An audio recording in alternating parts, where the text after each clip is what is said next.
Okay, I'm gonna record this so we can send this to those people who are not here today. So we're gonna kind of refresh our memory. Should we do 3 or 4? They're both like the same. They're both the same, so that's why we're only gonna do one of them. Let's do 4. Okay.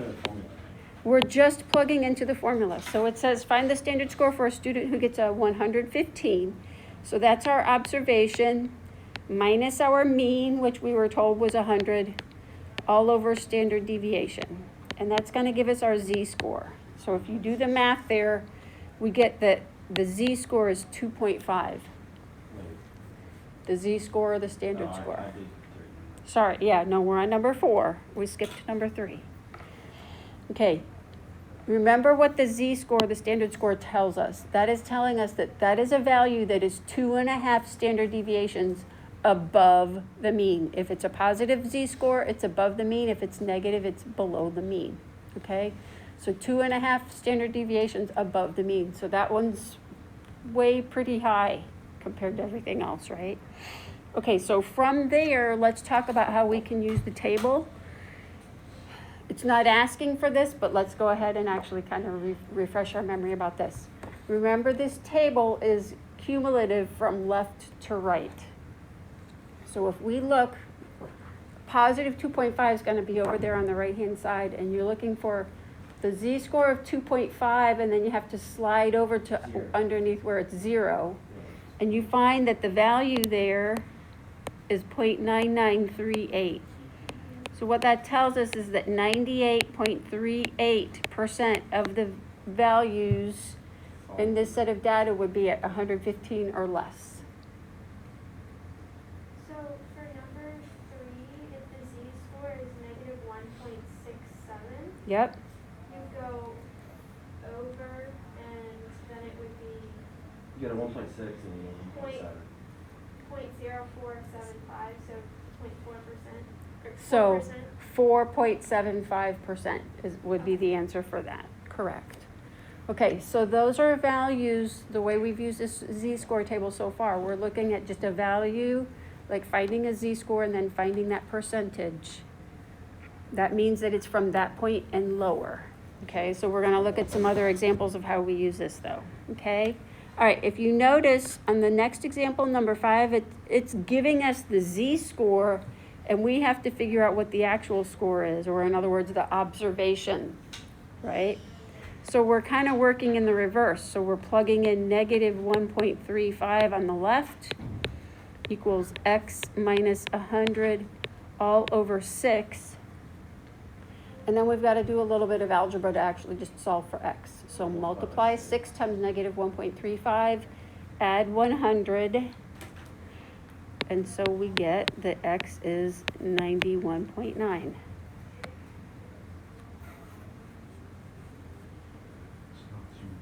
It's not, is it? Okay, so for this one, 0.87 is equal to, hold on, let's get through these right here, and then I'll send you, okay? So 0.87 is equal to x minus 100 all over 6. And then 6 times 0.87, get what that's equal to, add 100. So what do we get for that one? X is equal to 105.22. Okay. All right. Now we're going to talk about these percentages because it just adds basically another step to it, okay? I want you to think visually about what this is saying. If we're looking at the bottom 25%, I drew that curve a little bit weird. That's not real curvy, but you get the general idea. If we're looking at the bottom 25%, then we're, I don't know, probably somewhere around in here. Well, if there's 50 on About each like side, that. I guess, but yeah, you're right. Okay, yeah. Approximately. I'm just a rough estimate. Okay, so if we're looking for the actual score, I want you to think about the process here. We need to find, I want you to think about this table. Where do we see the percents in this table, guys? Maybe multiply by 100. Yeah, we multiply, but where are the numbers that we are multiplying by 100. They're like in the main part of the table, right? Yeah. It's what I refer to as the meat of the table. Okay, if you're given a percent, then you're going to look in the meat of the table Gotcha. for as close to 25% as we can find. So you got to go to your table. You're looking in the meat of the table, not at the z-scores. We're looking in the meat of the table for as close to 25% as we can find. So it'd be negative 0.665 or 66? 7. I'd say probably negative 0.67. Well, that green on the salmon's mean. Yeah. Oh, I see. Yeah. Yeah. I'll make it a little darker. Can you do like other color for green? Yeah. Let's see if this bright green helps. colorblind. Are you?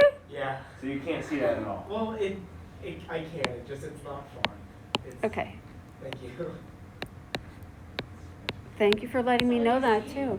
It's just like a mix, I guess. It's like blurry? Yeah. Like kind of blends into it? A little bit. Okay, I wish I so could see what that looked actually. I know, I want to I know know. what it looks like. When okay, so negative 0.67 is probably the closest. Do you think it's fun? Oh my gosh, a friend of mine helped he helped a friend paint their house, and his son's room was this like light bluish color. The daughter's room was this lilac color, and he's colorblind, so he's about to start painting his whole bedroom, and he's like, I better go check and make sure I'm using the right can of paint. And he would have messed it up if he hadn't checked. So, yeah. Okay, anyway. So if we have to find the actual score, we still have more to do, don't we? Correct, we do. Thank you for getting us back on track here, Megan. No, I'm glad you did. Okay, the percent tells us we basically have one extra step from what we already did here on number 5 and number 6. The percent means we have to go to the meat of the table and find the z-score first. And now we're going to do the same thing that we did before. So negative 0.67 is equal to x minus 100 all over 6. How'd you get negative 0.67? Then in the meat of the table, we're looking for as close to 25% as we can get. It's from the table. So Oh. in the table, we're looking in here and here for as close to 25%. Oh, okay. Oh, I am. Here. So That makes negative sense. 0.67. Okay? All right. When we multiply there, what do we get? We get that x is 95.95. Okay, Thomas, go quickly. Okay, top 10%, guys. What are we really going to look for here in the table? 90. Why, Alex? That's exactly right. The top 10, so it's minus 10 and 90. Okay, because remember remember the way this table is it's from that point and lower. So we want the top 10% means we're looking at the 90th percentile and lower. So we need to do 100 minus 10 basically to get the 90th percentile, right? Yeah. So we're looking over here for as close to 90. I would say 2.8 because it's. Yeah, it's closer to 1.28. So we want to use z of 1.28 is equal to actual score or observation minus mean all over standard deviation. We do that math, what do we get? 107.68. See, it's not bad. The hardest part is just remembering your chart. No, the hardest Okay. part is just being able to see the freaking numbers. It's just so tiny.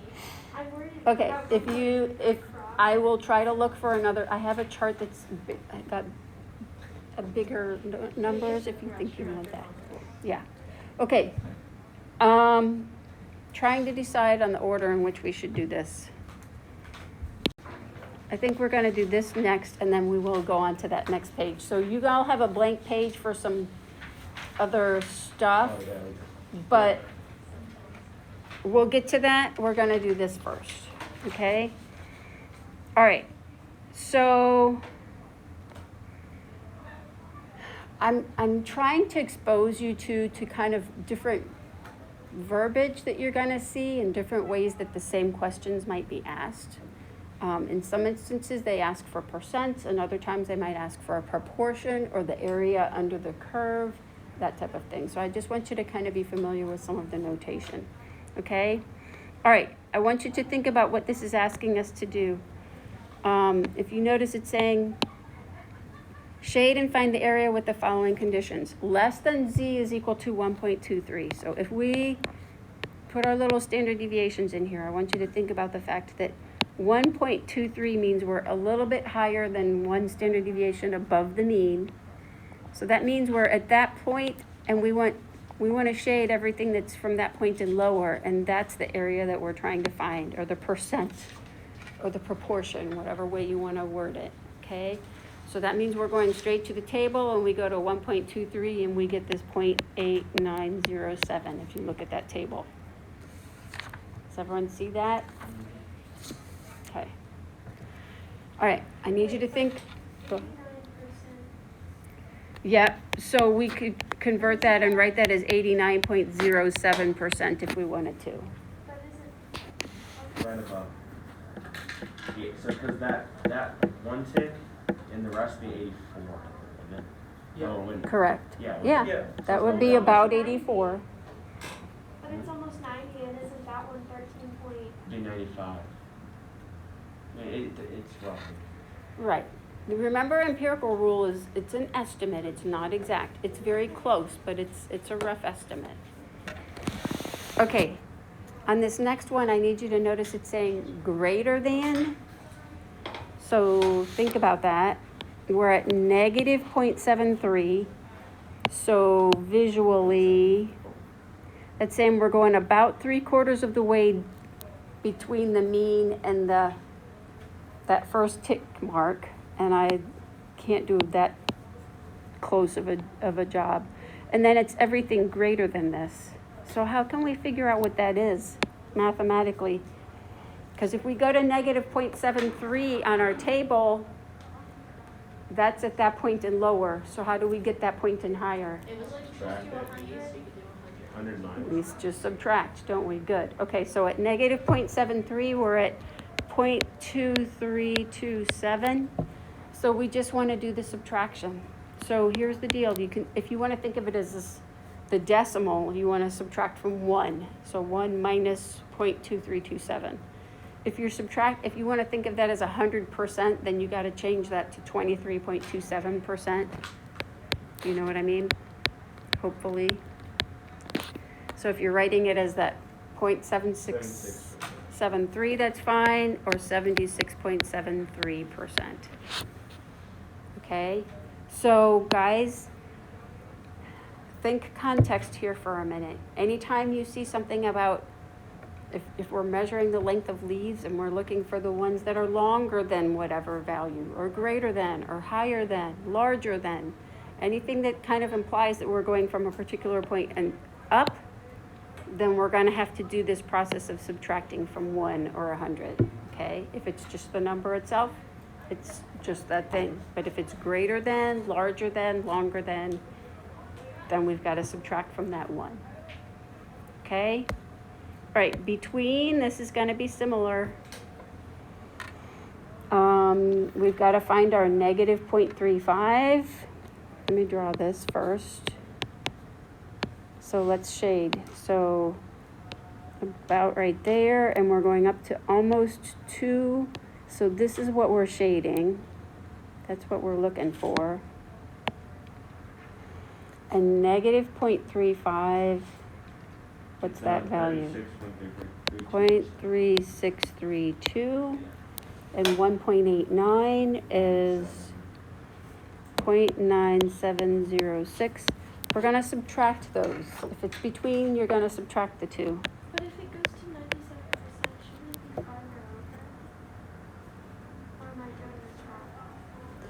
It would, if we were at 1.89, almost 2 standard deviations above the mean, from here and all the way over, that's what that's saying is 97%. Oh, it's, oh my god. Okay? I got it now. So that's saying from here all the way over to here would be 97%. But we're taking away this part. That's why we're subtracting But I this. just didn't Okay, all right, so now we're at 60.74%. Okay? All right, try these yourselves. Those last two.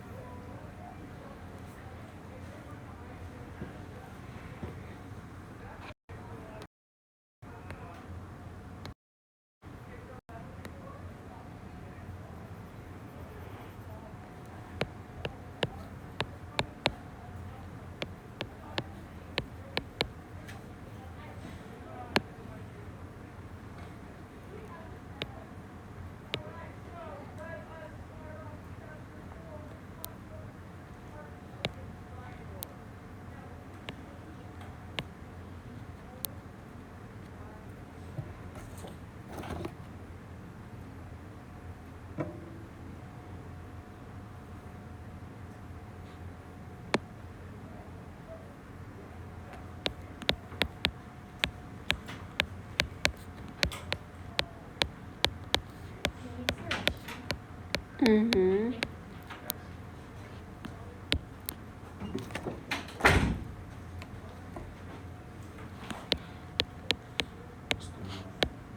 We are trying the last two on that page.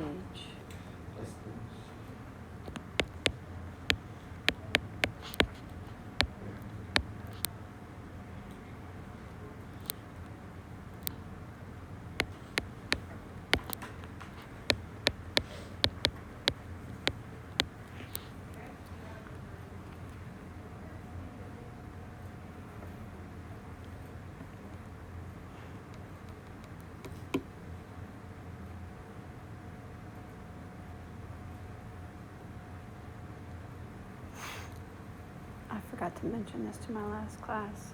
I don't remember to do that.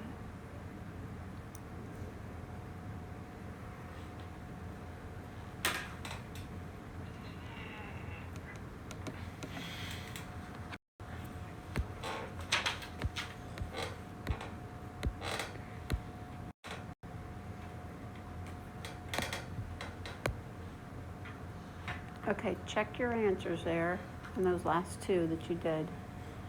60.64%, and then this 49.72%. And I want to kind of point something out to you on that one. Did you get those? Megan says yes. Mason? I just missed up one number on the chart, which we don't. Okay, all right. Alex? I got the second one. I'm sorry? The first one, I got the first one. I think I understand what Okay, guys, let's talk about that second one. Look at where these numbers are. For 0.67, we're at almost 75%, right? Do you see that? We're at basically 75%. And for negative 0.67, we're at 25%. Those are the quartiles, in other words, right? So it should make sense to you that if we do quartile 3 minus quartile 1, we should have about 50% of the data. And we got that, right? Okay. Okay, Alex, you gotta get a haircut. I can't see your pretty eyes. I know. Doesn't that drive you crazy when your hair's in your face like that? That's why you gotta keep it long in the back. This isn't up. Oh, Thomas. I had it got to a point where I was like, I don't like this. Okay, find your blank paper space, like the top half of your blank paper space. Not really feeling I just want to kind of It was nice getting it. review this, and I'm writing this in a little bit different format, just to kind of help you see. All right, let me change this green now that I know that. Yeah. All right, Ireland, come on, you can do this. What about like that bluish green? No, that's fine. Does that work? Yeah, it just looks more blue to me. That's all. Okay. All right, but good to know. I need to remember that. All right, the wording here is a little bit different, but process is gonna be the same. So we're just gonna talk through these very quickly. Think about what that I'm kind of abbreviating all of this too. This is saying that we have a normal distribution, the mean is 60, standard deviation is 3. The verbiage is what I'm wanting you to kind of notice. So if I ask for the proportion below a particular number, so it's going to be from that point and lower. So you're just going to go to the table and find that place. So 58 minus 60 all over 3, get that z-score. What is that? Negative 2/3, so negative 0.67. Gosh, we're seeing that a lot today, aren't we?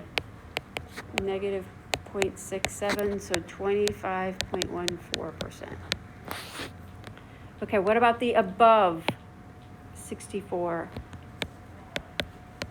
So we're still just going to do that math the same. So this is 1.33 for my z-score. When we go to our table, 1.33. Yeah, that tells us we're at 90.82.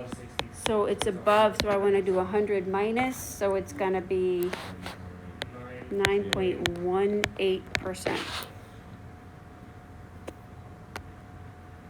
Okay, and then between means we've got to find those two z-scores, so we're doing 55 minus 60 all over 3, and then 65 minus 60 all over 3. So what is this? Negative 1.67 and positive 1.67. So I think, let me make sure I've got my numbers right, 0.9525 minus 0.0475, so 0.905, or 90.5%. Okay. So at or below a number means it's just the number on the table. If you see above or larger than, longer than, greater than, anything like that, you're subtracting from 100. Between means you're going to subtract the two z-scores. Okay? All right. Questions?